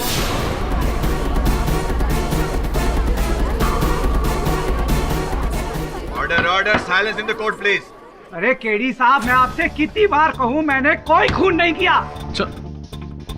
जरा ये अद्भुत बात लगी मुझे कि मैनेजर शेट्टी की हत्या के 15 मिनट पहले आपने विरोधी दल के नेता शिंदे साहब को फोन किया। अंततः क्या लेना देना है आपका शिंदे साहब के साथ?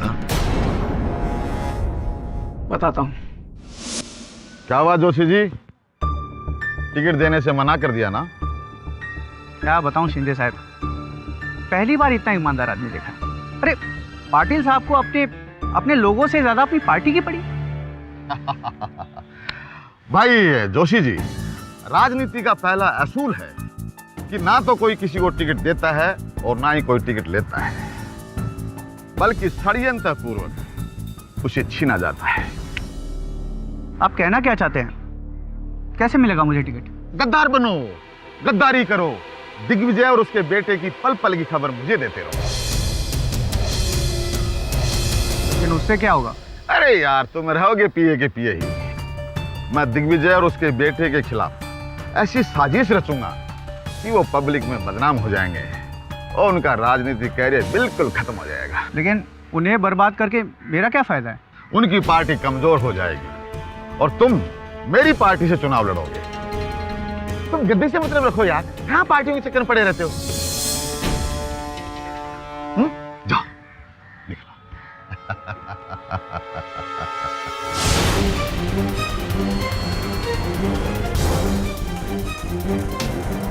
और बस उस दिन से मैं शिंदे साहब को आतिश और दिग्विजय साहब की पल पल की खबर देने लगा। और कत्ल वाली रात को भी मैंने शिंदे साहब को फोन किया था। आपने इन्हें फोन ये बताने के लिए किया था कि आतिश डैफोडिल्स क्लब जा रहा है। अरे केडी साहब, मैं आपसे कितनी बार कह चुका हूँ कि इस मर्डर में मेरा कोई इन्वॉल्वमेंट नहीं है। ये मर्डर अगर किसी ने किया है तो शिंदे साहब ने किया है। ए जोशी, अपनी औकात में रह के बात कर। आप इनकी बात मत सुनिए सर। आप जानते नहीं है कितने खतरनाक आदमी है। आप पर ये जो गोली चलवाई गई है ना, उस आदमी का नंबर भी इन्होंने दिया था मुझे। जोशी चल। और ये सब मुझे फंसाने की साजिश है। मैं भला किसी का मर्डर क्यों करूंगा? Order order, silence please.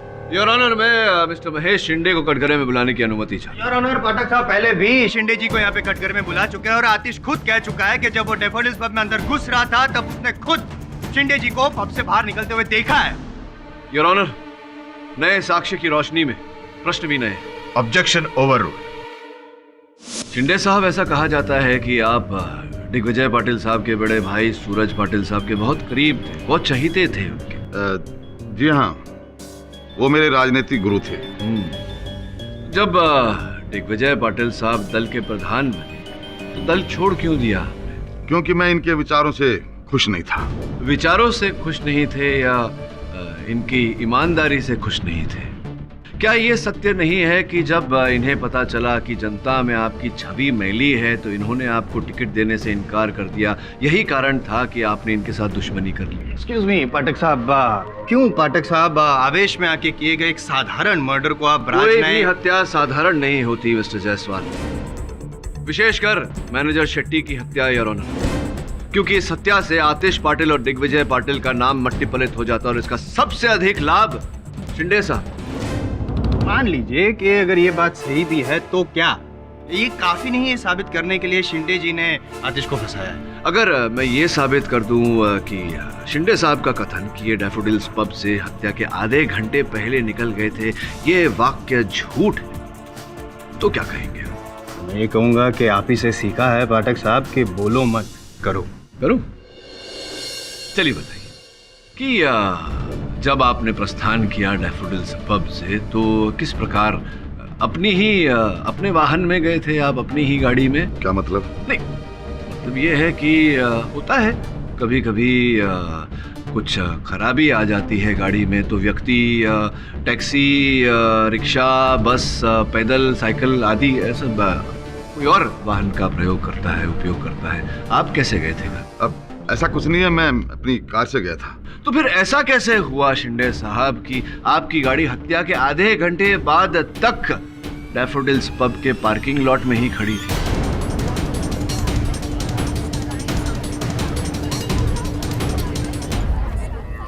Sorry to disturb you पाठक साहब, लेकिन क्या आपने वो पार्किंग लॉट चेक किया था?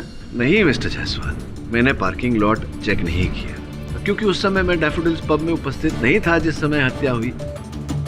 किंतु मैंने उस पार्किंग लॉट का रजिस्टर सूची चेक की जिसमें वाहन के आने और जाने का समय दर्ज किया जाता है, और उस रजिस्टर के अनुसार शिंदे साहब की गाड़ी हत्या के आधे घंटे बाद पार्किंग लॉट से निकली। तो बताइए शिंदे साहब, आपके कथन के अनुसार आप हत्या के आधे घंटे पहले ही वहां से निकल गए थे, तो हत्या के आधे घंटे बाद तक आपकी गाड़ी पार्किंग लॉट में क्या कर रही थी?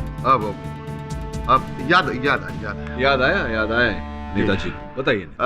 जज साहब, एक्चुअली मैं मेरी कार में बैठने जा ही रहा था कि मेरे पार्टी का एक कार्यकर्ता मिस्टर मजूमदार वहाँ मेरे पास आ गए और वो मुझे पार्टी के सिलसिले में कुछ बातें करने लग गया। हम वहीं जो कार पार्किंग है वहीं पे खड़े होकर के 1 घंटे तक बातचीत करते रहे। इतने बड़े मंत्री होकर पार्किंग लॉट में अपने कार्यकर्ता से बातचीत करते रहे? पार्टी का मामला, पार्टी का मामला जी। मुझे क्यों ऐसा लग रहा है कि आप कहानी बुन रहे हैं? जी, ये कहानी नहीं है।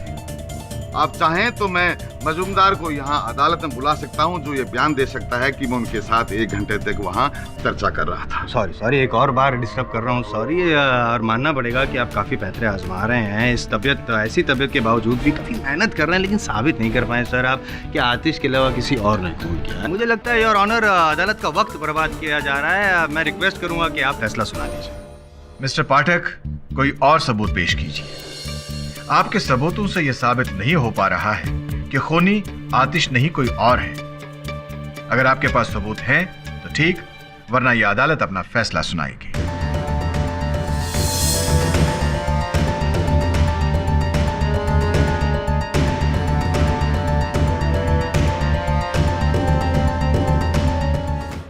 योर ऑनर, ये केस अभी मुझे काफी हद तक सुलझा हुआ लग रहा है। क्या बात? तो पाठक साहब, मुझे भी बता दीजिए ना, तो मेरी भी जो उलझन है वो सुलझ जाए। नहीं, आपकी उलझन दूर करने, आपको समझाने ही तो मैं अदालत आता हूँ जायसवाल साहब। योर ऑनर, मेरे पीछे जो महिला खड़ी हैं इंस्पेक्टर देवे के साथ, इनका नाम मिस पिंकी सुर्वे है। ये दिग्विजय पाटिल साहब के दल की कार्यकर्ता है। कई दिनों से हम इन्हें खोजने का प्रयास कर रहे थे किंतु असफल रहे। उसका कारण ये है कि ये फरार थी। मैं मेरी केस स्टडी की बात कर रहा हूँ। केस स्टडी के हिसाब से उस रात डैफोडिल पब में 1 अप्रैल को इस नामक कोई व्यक्ति थी ही नहीं। नहीं, जायसवाल साहब, अंधेरा था। अब अंधेरे में कौन आया कौन गया इसका वर्णन तो आपकी केस स्टडी में अवश्य नहीं होगा, किंतु रजिस्टर के अनुसार मिस पिंकी सुर्वे वहाँ रात को 1 बजे से लेकर 2:30 बजे तक उपस्थित थी। 1 बजे से लेकर 2:30 बजे तक उपस्थित थी। 50 लोग और भी उपस्थित थे, तो क्या सभी ने? 50 लोगों में से कुछ लोग ही आतिश के लिए अपने मन में बैर रखते हैं योर ऑनर। उनमें से एक मिस पिंकी सुर्वे है। मैं मिस पिंकी सुर्वे को कटघरे में बुलाने की अनुमति चाहता। अनुमति है। तो मिस सुर्वे, बताइए कि आपने दिग्विजय जी की पार्टी क्यों छोड़ दी थी? दिग्विजय जी की पार्टी में रहकर काम करने का मेरा मन नहीं कर रहा था, इसलिए मैंने पार्टी छोड़ दी। ऐसी मन नहीं कर रहा था या कोई और कारण था? क्योंकि दिग्विजय जी ने बोला है कि सबके सामने सबको बोलकर सबकी सहमति लेकर उन्होंने आपको पार्टी से बेदखल किया। उनके बोलने से क्या होता है? वो कोई भगवान है? जो वो बोलेंगे वही सच होगा। मैंने अपनी खुशी से पार्टी छोड़ी थी। खुशी से छोड़ी थी तो फिर आपने वो रिपोर्टर, क्या नाम था, मुंशी रिपोर्टर को आपने अपने कथन में कहा था कि आतिश जी आपको पार्टी में बड़ा पद दिलवाने का लालच देकर आपके साथ बदसलूकी कर रहे थे, आपका अपमान कर रहे थे, और आपने जब अपने हक के लिए आवाज उठाई तो आपको पार्टी से निकाल दिया गया। ऐसा कहा था आपने। अब वो बात सच है जो आपने रिपोर्टर से कही थी, या ये बात सच है जो आप मुझसे कह रही? हाँ, ये सच है कि आतिश ने कई बार मेरी मजबूरी का फायदा उठाया है। हाँ, और इसी कारण आपके मन में आतिश जी के लिए बैर पैदा हुआ। चलो, हुआ तो हुआ। ये बताइए कि आपने मैनेजर शेट्टी की हत्या करने की योजना कैसे रची? रची तो रची, लेकिन हत्या के बाद आप फरार हो गई, शहर से ओझल हो गई, लापता हो गई। यहाँ तक कि समन्स भेजने के बाद भी आप पिछली पेशी में उपस्थित नहीं हुई। चलिए, नहीं हुई तो नहीं हुई, ये बता दीजिए कि डैफोडिल्स पब से जुड़ा हुआ जो होटल है वहाँ आप दाखिल हो गई, प्रवेश कर लिया आपने, लेकिन कहीं आपके नाम की कोई नौध नहीं हुई, जिक्र नहीं हुआ, आपको किसी ने देखा नहीं, ये कैसे संभव हो गया? मुझे क्या पता कि किसी ने मुझे वहाँ क्यों और कैसे नहीं देखा। मैं बताऊं? देखिए, आपने पहले ये योजना रची। आपने कार्तिक से कहा कि चाहे जो हो जाए आतिश को दारू नहीं देना। आप जानती थी कि आतिश अपने साथ अपना रिवॉल्वर रखता है। आप जानती थी कि जैसे ही कार्तिक शराब देने से मना करेगा, आतिश अपने रिवॉल्वर का उपयोग करेगा। आप जानती थी कि ऐसा होगा।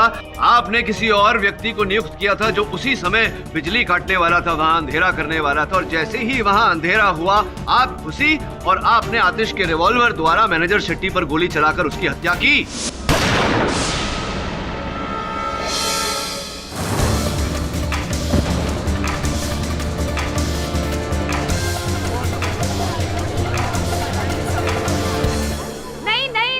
झूठे झूठे झूठे, मैंने ऐसा कुछ भी नहीं किया क्योंकि मैं वहाँ पर थी ही नहीं। आप वहाँ नहीं थी तो कहाँ थी? मैं ऊपर होटल में कमरे में थी। आप होटल के रूम में थी, इस बात का कोई सबूत है, कोई साक्ष्य है, कोई गवाह है?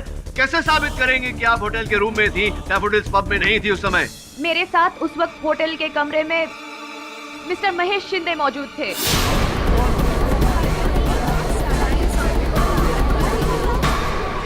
जज साहब, ये झूठ बोल रही है, मुझे फंसाने की कोशिश कर रही है लड़की। माँ कसम, मैं वहां नहीं था।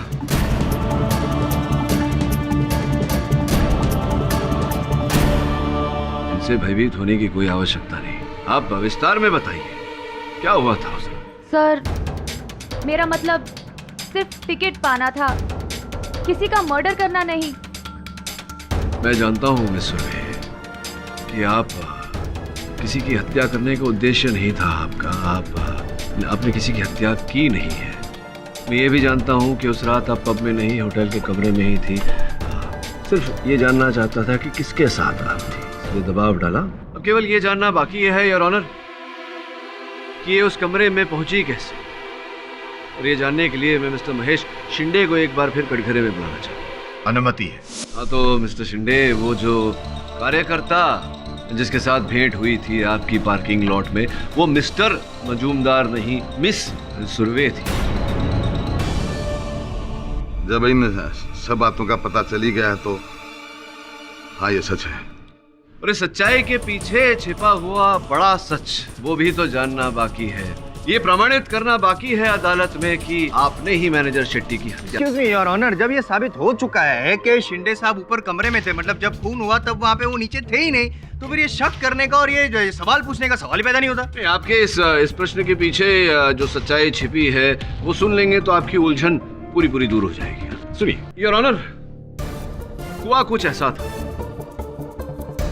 शिंदे साहब ने अपने कथन में कहा कि ये आधा घंटा पहले डैफोडिल्स पब से निकल गए, सत्य वचन।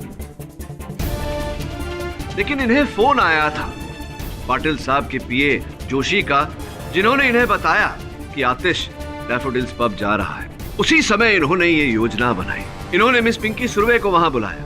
जज साहब, मैंने ऐसा कुछ भी नहीं किया। आप ही ने बुलाया, आप ही ने पिंकी सुर्वे को वहां बुलाया था। केवल इतना ही नहीं, पिंकी सुर्वे के नाम पर होटल का कमरा भी आप ही ने बुक कराया था, ताकि जब हम रजिस्टर देखें और हमारा संदेह पिंकी सुर्वे की तरफ जाए तो पिंकी सुर्वे अदालत में खड़े होकर कहे कि आप उस रात उसके साथ थे, कहीं और नहीं थे। हाँ, पक्का आ रहा ना। देख, इसमें कोई भी गड़बड़ नहीं होनी चाहिए। हाँ, अब मैं तेरे को थोड़ी देर में कॉल करता हूँ। पिंकी, पिंकी कैसी है? अच्छी हूँ, आप कैसे हैं सर? हम ठीक हैं भाई। पिंकी, क्या बात है, आपके काफी समय से दीदार नहीं। लेकिन आपने बुलाया तो हम आ भी तो गए ना। अरे हम तो आपको रोज ही याद करते हैं। अच्छा पिंकी, हाँ, अब की बार तेरे को टिकट जरूर मिलेगा, इस बात का भरोसा रखिए हम पे। तो ठीक है, फिर हम आपको भी नाराज नहीं करेंगे। अरे पिंकी, इधर कमरा है, आप चलिए, मैं आता हूँ। ठीक है। किंतु पिंकी के साथ होटल के कमरे में जाने से पहले आपने वेटर को पैसे दिए और कहा कि चाहे जितना जोर लगा ले आतिश को दारू वो न दे, क्योंकि आप जानते थे कि ये सरफिरा है, दारू न मिलने पर ये अपने हथियार का उपयोग जरूर करेगा। और जिस व्यक्ति को आपने बिजली बुझाने के पैसे दिए थे वो रहा ये वो आदमी नहीं है, वो आदमी कोई और था।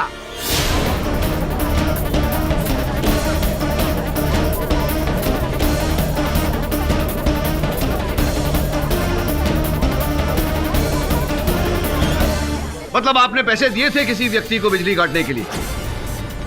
इसका अर्थ ये होता है शिंदे साहब की षड्यंत्र आपका रचा हुआ है, मैनेजर शेट्टी की हत्या आप ही ने की है। मैंने शेट्टी को नहीं मारा, लेकिन मैं जानता हूं कि शेट्टी को किसने मारा है। किसने की है बताइए?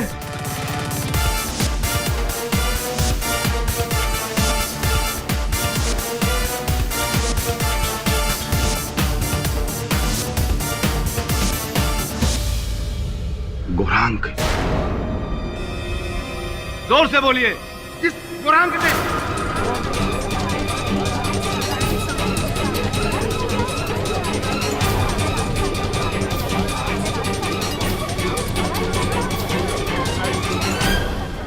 ये भी बता दीजिए कि आपको कैसे पता कि हत्या गौरांग ने की? मैं जब पिंकी के साथ होटल के कमरे में था तो मैंने शोर शराबा सुना, गुस्से की आवाजें सुनी, तो मैं कमरे से निकल करके नीचे चला गया।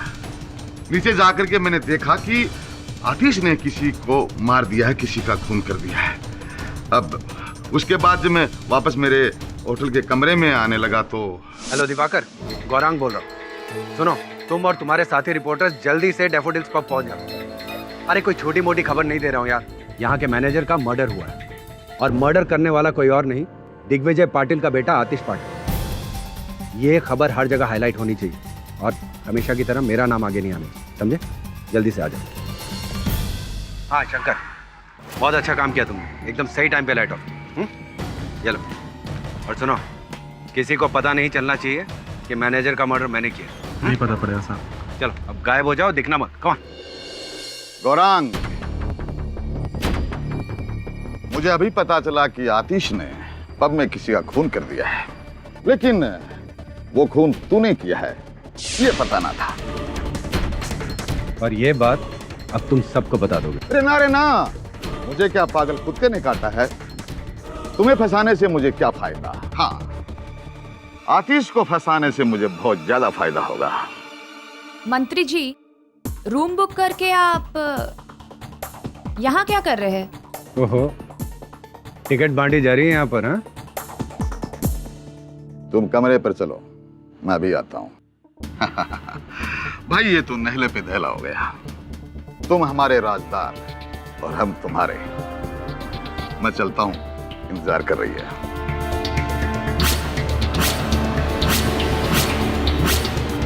हाँ, मैंने ही मैनेजर शेट्टी का मर्डर किया।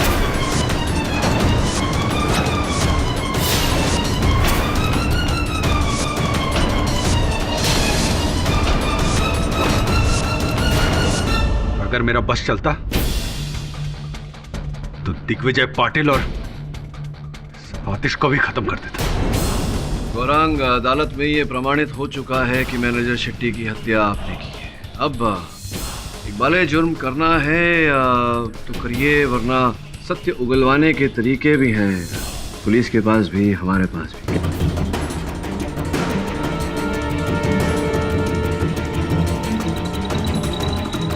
सत्य उगलवाने के तरीके भी हैं पुलिस के पास भी, हमारे पास भी। क्या करना चाहेंगे आप? आतिश को फंसाने का प्लान मैंने पहले से ही तय किया हुआ था, इसीलिए मैं उसे डैफोडिल पब में लेके गया।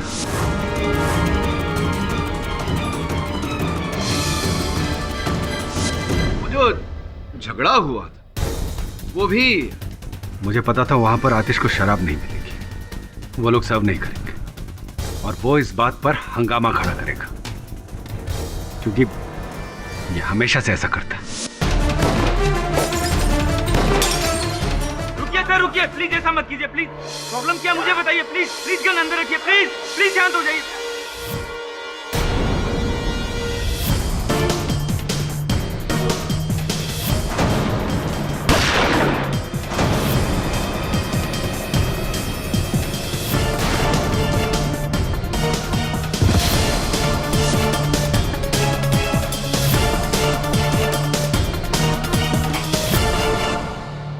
मैं तुझे बेटे जैसा समझा और तूने अपने काका को भी धोखा दिया। अरे कौन सा काका और कौन सा बेटा, तुम्हारे लिए कोई कुछ नहीं है, सिर्फ तुम्हारा बेटा है। मेरी मेहनत मैं करूं, सारा काम मैं करूं, और नाम किसका होता है? आतिश का। कोई भी पार्टी में अच्छा काम कुछ भी हो, क्रेडिट किसको मिलता है? आतिश को। कभी अपने भतीजे के बारे में सोचा तुमने? मैं हमेशा सोचता था कि तुम कभी तो मेरे दिल की बात समझो, लेकिन नहीं।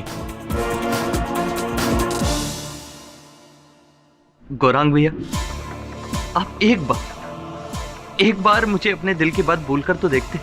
बस यही प्रॉब्लम है तुम लोगों का। राजा समझते हो अपने आप को। कोई तुमसे भीख मांगे और तुम उसे भीख दे दो, लेकिन मुझे मेरे चुनाव का टिकट भीख में नहीं चाहिए था, अपनी काबिलियत पे चाहिए था। और फिर जिस दिन मुझे पता चला। तो पाटिल साहब, क्या सोचा है आपने?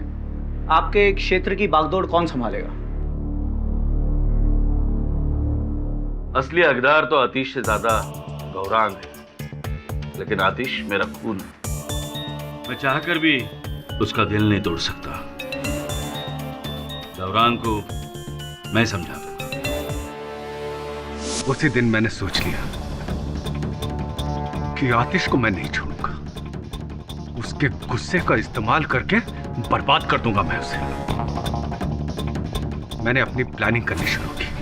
मैं आतिश को गलत काम करने के लिए उकसाता था और फिर मीडिया को खबर करके उसकी बदनामी करता था, लेकिन इतना सब करने के बाद भी उसकी छवि खराब नहीं हुई।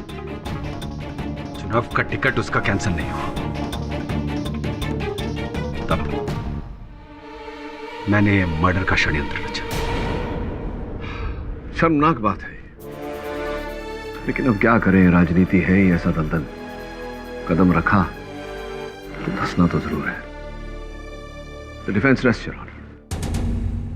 यह अदालत गौरांग पाटिल को मैनेजर शेट्टी का खून करने के जुर्म में दफा 302 के तहत उम्र कैद की सजा सुनाती है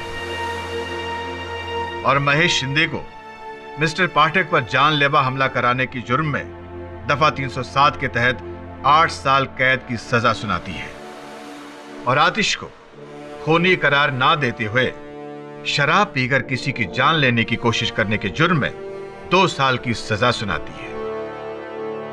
the case is closed. Pathak साहब, मैं जानता था आप टोकेंगे जरूर। नहीं, टोक नहीं, इस बार रिक्वेस्ट है। अच्छा, रिक्वेस्ट कर रहे हैं? प्लीज करिए ना। क्या है, देखो आपको चोट लगी है तो मैं चाहता हूँ कि आप कुछ दिनों के लिए आराम करें। हाँ, मतलब कुछ दिनों के लिए अदालत में ना आए। मैं आराम करूं, अदालत में न आऊं, ताकि मैं एकाध केस तो जीत सकूं। जसवाल साहब, चोट चाहे जितनी भी लगी हो, ये संभव नहीं कि मैं अदालत में न आऊं। क्यों? वो इसलिए क्योंकि मेरा कर्तव्य बनता है इनके प्रति, और मैं अदालत में ना आऊं ऐसा तो हो नहीं सकता। Am I right or am I right? और भी दिलचस्प कहानी देखने के लिए हमारे चैनल को सब्सक्राइब करें और बेल आइकॉन दबाना न भूलें।